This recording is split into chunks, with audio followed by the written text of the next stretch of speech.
qu'en fait un jeune breton s'est retrouvé au pied de cette fontaine en se réveillant le matin.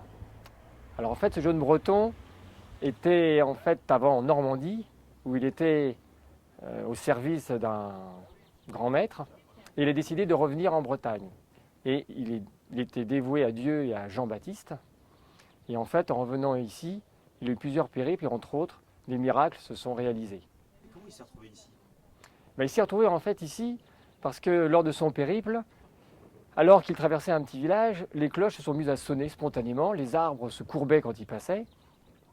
Et donc bien sûr, il a été traité de sorcier et il a été emprisonné. Et au matin, lorsqu'il s'est réveillé, stupeur, il était en fait revenu dans son village, au-dessus de Plouganou, à côté justement de cette fontaine, ici, là, juste derrière.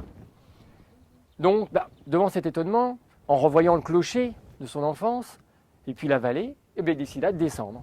Et il est descendu jusqu'à la petite chapelle de Saint-Jean-du-Doigt. Et là, les cloches se sont mises à sonner spontanément. Donc, il est rentré, il s'est agenouillé devant l'autel. Et alors là, stupeur. En fait, de son bras, de son avant-bras, sous la peau, la relique en fait, du doigt de Saint-Jean est sortie et a sauté sur l'autel. Donc, bien sûr, tout le monde fut fort étonné.